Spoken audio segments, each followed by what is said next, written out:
You are watching. Welcome back to Technology, AI and Cyber Live. What we've got now is a discussion panel on the future of cybersecurity. Now, you could argue that if someone could predict the future of cybersecurity, there'd be no need for it, but that's exactly what we're about to sit down and talk about and hopefully glean some insights. So joined by two key players in the cybersecurity industry, and we are very excited to have them both here. The first is Simon Chasser, who you've just met. He was just speaking. Simon is the CRO of Clarity. Simon.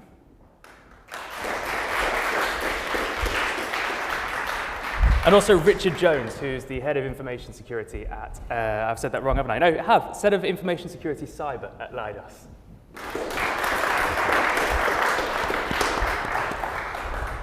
Now, I'm double pleased to see Richard here because we couldn't have done this event today without Lidos. They've supported us from the beginning, so thank you very much for that. You're welcome. Would you like to give us kind of an overview for anyone who isn't sure of what Lidos actually do? Lidos is a large American company, and you can look us up on the web, please do. In the UK, we're a smaller footprint, but we work very closely with our American partners to provide key services to government. We work across the government sectors and also with the MOD. We tend to focus on niche requirements in the UK and support various one-off projects rather than large scale.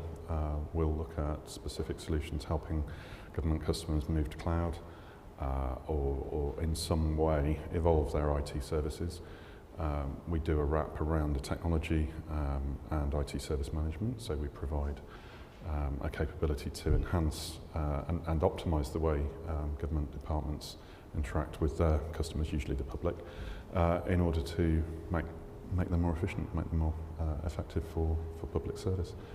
Thank you. Well, again, incredibly excited to have you here, so thank you. For making the trip. And Simon?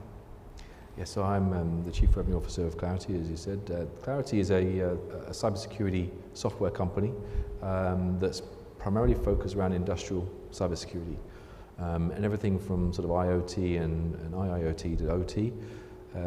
We, in our sectors, focus really on critical infrastructure accounts and customers, all the way through to automotive, food and beverage, water utilities, multiple utilities actually, chemical, mining, and therefore we are really providing this technology on a sort of global basis. So we are headquartered out of New York. I'm based in the UK, but I have my general managers in multiple regions, Europe, Americas and Singapore. We have multiple offices, and I run and I'm responsible for the solution engineers team, the sales team, the inside sales team, channel partners, alliances, and field marketing. So, yeah. Fantastic. So we're here today to discuss the future of cybersecurity, which actually is a borderline impossible topic. But if we start with the kind of recent history of cybersecurity, and I know that every conversation everyone has refers back to COVID, and sadly this one's about to, but presumably your industry and the landscape completely changed because businesses, certainly large corporates, were going from securing a site and securing equipment that they knew and that they owned and that they could control, and now everyone pretty much is working from home. We're back in the office 3 days a week at BizClick Media, but the vast majority of people are working at home. So that introduces a whole new field of risks. Devices you don't know, networks you don't know, could even be unsecured coffee shop networks. On top of that, is it just harder to actually engage with employees on cybersecurity threats as well? How much has that changed the outlook on the industry? I mean, if you wanted me to say first, because I sort of lived it in my previous role as the Chief Revenue Officer of NTT's cybersecurity business, which is primarily a services focused business. You know, the challenge we had was actually customers moving through the COVID pandemic effectively had to just shift over employees to work from home. In some cases, they didn't have their own physical corporate devices, so they had to use their own devices. Therefore, making sure that they had the same malware, email security, VPN access protections on those endpoints was the first sort of shift that companies went through to sort of get them just connected. And then it was a case of, okay, now this is going to become a longer term thing. How do we then respond to it? Which was, okay, the perimeter is no longer the building that they used to work in. So I had maybe, you know, one firewall to 50 employees. I now need to think about 50 firewalls in 50 different locations. So then there was a complete re-architecture of how they did network security, cloud security. Obviously, using cloud and provision environments because of the remote nature meant that had to move to really a secure access service edge, which was in the industry SASE, and really securely connecting every single device and making sure that that's trusted. And that was one of the big shifts I saw initially in COVID. For ourselves, we as a company had already got a posture where we were equipped to work remotely, so our endpoints are secured and trusted, and sometimes we can take them into the office and find a docking station that's compatible, but VPN and endpoint security is the answer to the first question there. However, for our customers, they didn't all have that same benefit, and so the sorts of issues that Simon's mentioned were true for a lot of the customers we support. So issues that we've seen which are a concern for security is the ease in which people can refresh passwords over a network that's not really intended to support that. And so, yes, it has been a challenge, but broadly for most of our customers, fortunately, it's been straightforward. So, and for our organisation, our bigger concern is actually about the availability of our staff in the longer term, because this is something that we hope we can recover from pretty quickly and get people back to a normal working pattern. Yeah, so the key word for me was people. From what you've just said, cybersecurity in the name is high tech, but actually it is really about people, isn't it? Mm-hmm. I mean, I please educate me. I would imagine that the majority of successful attacks have come in with some human element. No? I mean, I think what you've seen, just going back to COVID, because I think it leads to the discussion around where the future's going. But I mean, what we've seen is that malactors was using COVID as a way to entice people to click on phishing links, for example.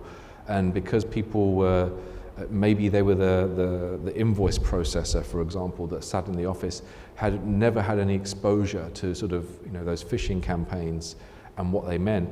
And therefore, everyone that then started to work remotely had to increase their knowledge around the cyber awareness, increase their own capabilities, because you have to drive out education, because they were clicking on the link that effectively was saying, oh, read the corporate's new COVID policy, that effectively was driving malware into the environment. And because we'd opened up the doors for this remote working, it was creating these back doors.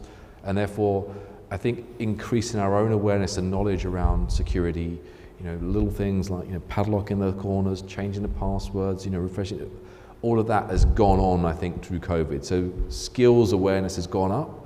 And I think that's a continued theme that we've got to think through for the future, is how do we increase our skills within the community? I don't know about... Absolutely, it is the people. The cyber attacks are launched by people with a particular mindset, and then the rest of the world, thankfully the majority, are they're trying to do a normal job, and get on with their lives. So we are keen to support it being easy to do the right thing and hard to do the wrong thing. So training, key point Simon's made, that we as an organisation support our customers improving their training regimes, testing, spear phishing campaigns, run against ourselves just to make sure that we keep ourselves sharp, and that's provided some very salutary lessons for us, I'm afraid to say, but the point is everybody can find themselves in a rushed moment between calls, oh yeah, right, bang, ugh.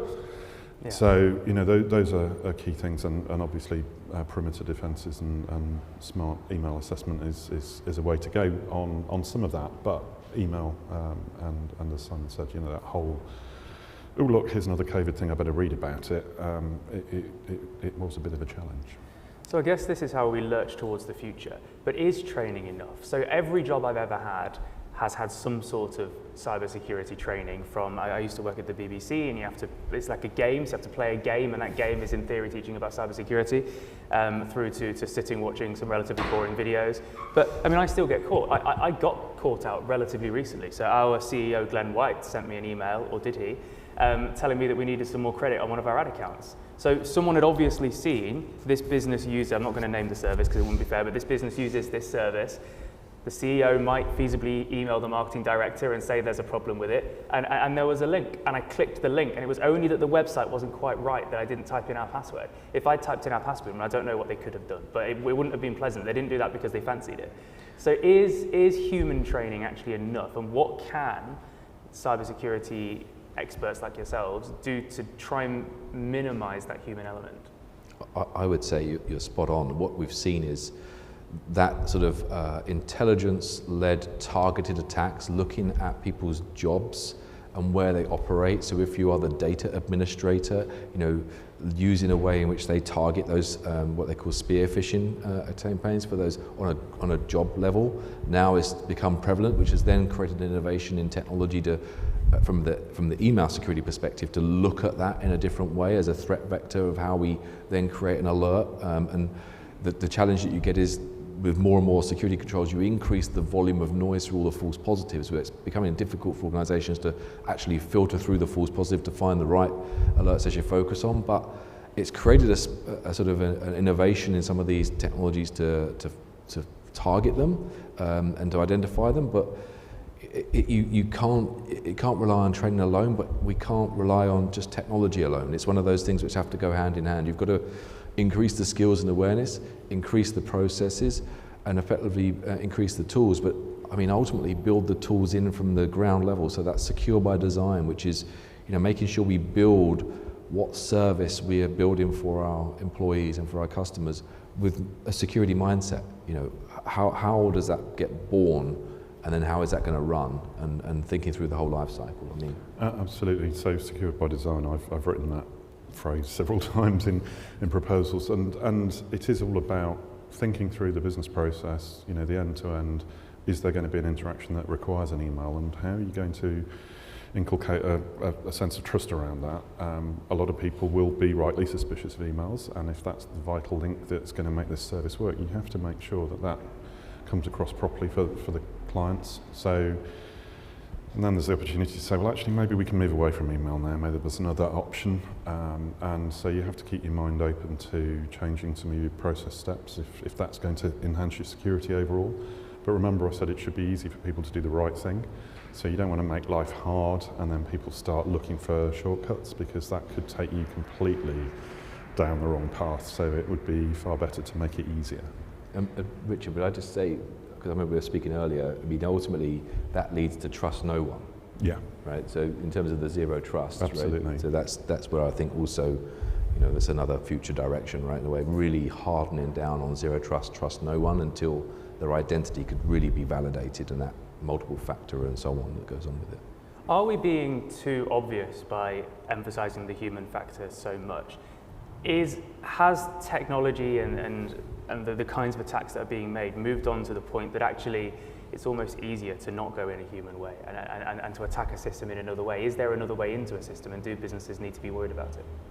Well, I mean, AI is, the amount of bots now and the AI, it's machine on machine from a reconnaissance and sort of, penetration testing approach, which is why you run breach simulation attacks using technology, and you run your own technology to defend against technology which is doing that initial reconnaissance. But that still gets to a point where technology leaves, and the process and the people that sit behind it have to fill some of those extra gaps. So that it's machines on machines to a certain point, but once they identify somewhere, there's always a person and process. Yeah, I mean, our AI solutions for our cyber products would still benefit from having human interaction at a key point in the process, and we identify that, and it's case by case. There isn't really a generic answer, but definitely machine learning and AI are going to help in that challenge. But in the way that Simon says, you can only get so far, and then you have to start looking at traditional fallbacks. It's felt as if cybersecurity has been big in the news over the last few years, possibly because more people are working from home, possibly because it's just a welcome break to hear about a cyber attack now. Was the industry caught a bit unaware? Because either attacks are becoming more public now, or there seems to be far more of them happening. Were we just caught sleeping? Oh, I think it's ramped up. I mean, I think that the malactors have become smarter and smarter in the way in which they, can profit from this. This has become a big industry. Obviously, digital currency has created a mechanism for them to actually get the rewards in a way in which it makes sense for them to do it without having to physically pick up a brown envelope, for example, like in the old days, if you know what I mean. But we've got to a point where organisations are getting impacted, and because I think GDPR and other regulatory policies that have come in around personal data and personal information, it has forced organisations to have to tell now when they have been breached and records have been taken. You know, I'm sure Microsoft didn't relish last week advising that 500,000 people's passwords have been leaked from their Azure accounts. You know, they didn't want to do that, but they felt a necessary requirement to do it, because then those individuals can go and change their passwords, and we can start to get ahead of again, the fight, I suppose, against the malactors.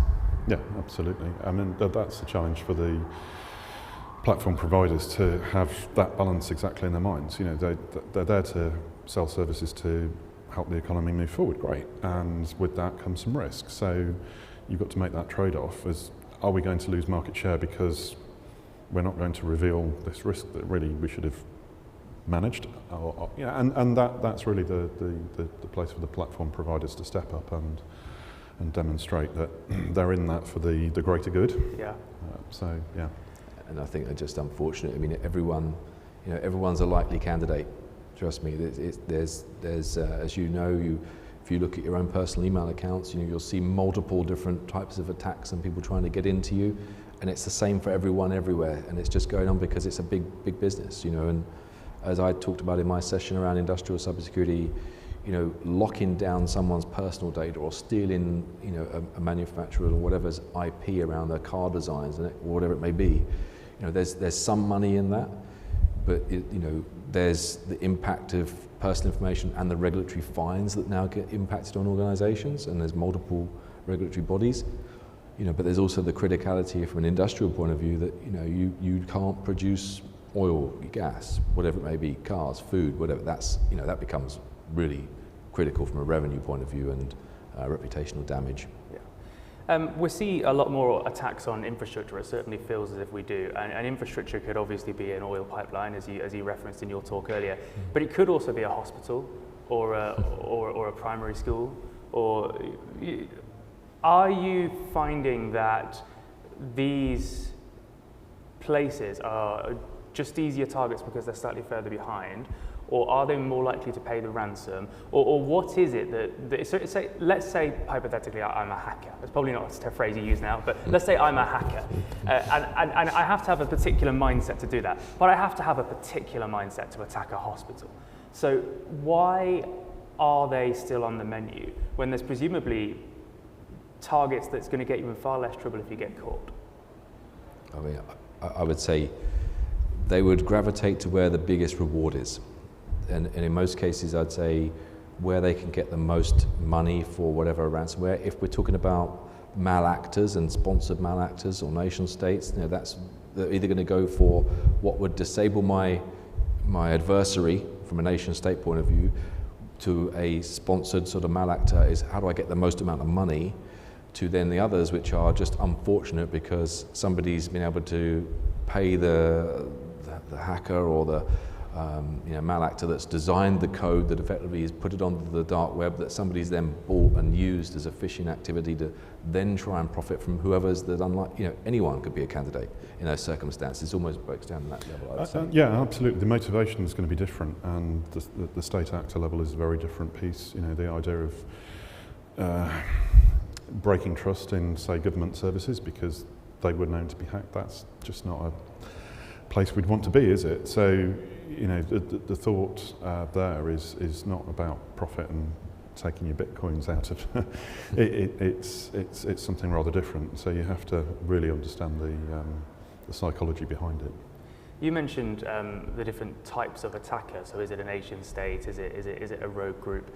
From my understanding, there are communities now of I'm going to keep using the word hacker, I'm sure there's a better phrase. There are communities now, and there are really well-organized organizations. So, I was listening to an interview the other day, and they were interviewing someone who used to be a hacker, used to run a ransomware operation, and they had affiliates, and affiliates would use their software and they'd go and attack places, and the affiliates would get paid if their attack was successful, and they'd get a percentage of the commission. So with all of this in mind, and presumably there's some back end there that's been made, and these affiliates are essentially borrowing it, is it even possible to know who's attacking you when you're under attack? And if it is it helpful to know who's attacking you?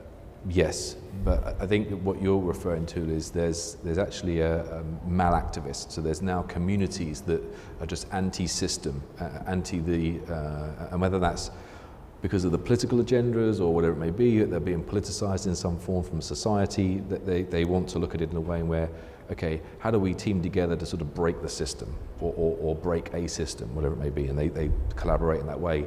But it also could be just that they want to, be better than or show that they're better than other people in some form in terms of, finding vulnerabilities. There's a whole multitude of reasons for some of those things, and I don't have a better answer than that, Richard. I would say yes, it does help. It does help to know who is out to get you, and then whether or not that means that you do something different directly or you're more likely to respond in a different way later. It's being prepared. I mean, the whole issue, we said earlier, secure by design, have a think about, the psychology of what it is that's going to hurt the customer you're helping. So, if it's reputational damage, if it's availability, if it's a critical national industry that you're supporting and there's an infrastructure dependency there that you've got to ensure is working, then it's obvious that there's going to be a different mindset that you've got to defend against, and so you have that in from the outset. And I would just add, actually, now after you've said that, Richard, you've prompted something. I think, threat intelligence is now becoming more sophisticated. So we talk about the future and way in which we're looking from multiple angles of the dark web in terms of, taking those packet inspections, turning that into actionable intelligence. There's organizations that are being born that does that now, that creates that outside in, am I a likely target just because I'm X corporation, and that now allows and means that at the board level and at the CISO level, they can get actionable intelligence, say, okay, is chatter within the dark web from these organizations which are scraping those packets and inspecting them. That means that actually I might be the next likely target, and then from where? And then they can start to put some of those policies in, do some red team, blue team, or other exercises to prepare for where they may be attacked. So yeah, there's a mixture of that, understanding who and where, but there's more intelligence being born out of some of that as well. That's right, yeah. So this panel is on the future of cybersecurity, and it's a topic that I've skirted around because, as I mentioned in the introduction, if you knew what the future was, then there'd be no need for the industry, right? Because the problem would be solved. The problem's never going to be solved. What if I were a chief information security officer at a large organization? We already know what's keeping me awake at night now. Is that likely to be a different problem in 5 years' time? Are there going to be other issues keeping me awake? Yeah, I think so. I mean, if I look at what is happening at the moment, you've got cybersecurity mesh, which is effectively because microservices, which is a way in which you develop and structure an application, and they're loosely connected from multiple different services. There's way in where malactors can create service impersonations, which means that they can extract data as a piece of code rather than actually as an individual or attack. I think vendor consolidation around their IT controls is another activity which is going on. And at the same time, this is all being raised at the board level from a criticality point of view, which means that, as they think about it, okay, I need to trust no one, and that sort of zero trust goes back to that model and identity access. But at the same time, how do I then stay ahead of what's coming? And really, you've got this big disrupt around the corner, which is quantum computing, and the ability to identify the private key from public key information using quantum computing power means that we need to figure out how do we move to a quantum encryption type model to protect all of the communications in a way which can't be disrupted. And that's, that is within that 5-year window. Yeah. And I think that's probably something, how do I evolve my architecture now, protecting myself and zero trust and, servicing the board at the same time protecting for what somebody might have as a capability in the future. I mean, I don't know. Absolutely, and don't forget there's the policy constraints, GDPR, as you mentioned. There are things that force organisations to keep sharp on these sorts of issues, and rightly so. And so all of those dynamics interplay the whole time, and I think that is the future. It's the present today. It's keeping that balance and looking at the different driving forces and making a sensible ultimately risk-based decision about what it is that you're going to focus on. Maybe it'll keep you awake at night, but ideally you'll focus on it in a positive way, and you'll then change that focus as new drivers appear, market changes, technology provides new opportunities or threats, all of those factors, and it needs the board to understand how it's going to affect what they're in charge of and what they're accountable for, and then that flows down the organisation so that the organisation's fully prepared. Yeah, and I think you just touched on a really good point, which is the risk prioritisation. I think you're going to start to see this. We have to live with a compromise, because you're going to have to focus your capabilities and efforts around the things that you really need to protect, and that's going to lead to a fact where you've got to let some of that compromises drop, just because you can't cover everything. And we're seeing in some form evolve from the US around the executive order that President Biden is driving around critical infrastructure, security, and ultimately what that means around sharing threat intel and making sure that they're protecting the critical functions of the US. I think we'll see the same way which GDPR drove personal data obligations and regulations in other industries and other countries. We'll see the same thing happen from what the US executive order is driving in other regions and countries. Yes, absolutely. I think we're out of time. Simon, Richard, thank you very much for joining us today. Thank you.